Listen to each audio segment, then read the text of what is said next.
ያው ስክሪንሾት የተደረገ ጥያቄ ነው which of the following technique would most be useful to identify and quantify the presence of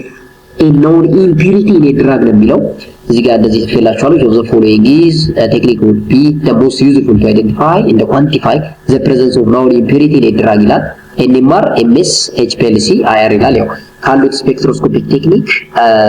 the presence of impurity quantify ለማድረግ የሚያገለግለን HPLC ነው ሃይ ፐርፎርማንስ ሊኩዊድ ክሮማቶግራፊ እንግዲህ ሬጉላር ተማሪዎች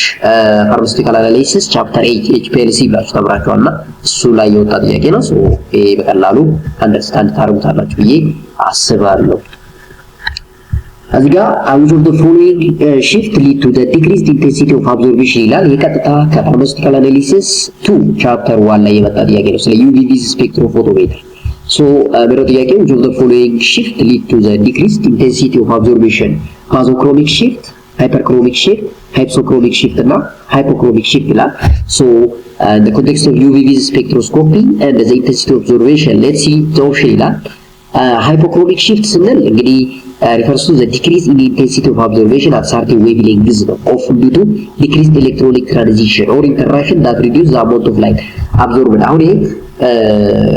what called hypochromic shift ስንል hypochromic shift decreased intensity ነው ምክንያቱም electronic transition እንዲሁም interaction ይቀንሳል ከላይት ጋር ያለው ማለት ያ ደግሞ ላይት absorbed የሚሆነው amount of light absorbed የሚሆነው ስለሚቀንስ intensity decrease ነው የሚያደርገው case of hypochromic shift basochromic shift ስንል ስለ wavelengths ነው እሱ the shift to longer wavelengths ወይም ደግሞ red shift በመባል ይታወቃል which typically does not indicate the decrease in intensity hyperchromic shift version of the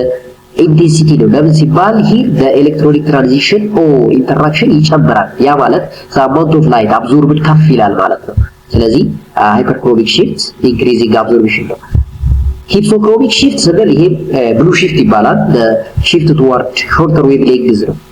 blue shift so does not directly relate with what intensity therefore ከተሰጡን ኦፕሽኖች ትክክለኛው መልስ ማለት ነው hypochromic shift ነው ማለት ነው hypochromic shift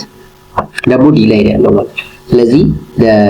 shift lead to the decreased intensity of absorption is hypochromic shift ነው የሚባለው ማለት ነው ይሄንን አንደርስታንድ ማድረግ ነው ማለት ነው እዚህ ጋር which of the following is advantage of using diode array detector in UV spectroscopy ይላል diode array or DAD እንግዲህ HPLC ላይ በተለይ DAD is your best እንላለን for the pharma staff or pharmaceutical industry DAD or diode array detector የምንለው በጣም እንጠቀማለን ሶ አሁን እዚህ ጋር ለምንድነው አድቫንቴጁ ምንድነው ስፔሻሊ UV ውስጥ A high sensitivity B wide dynamic range C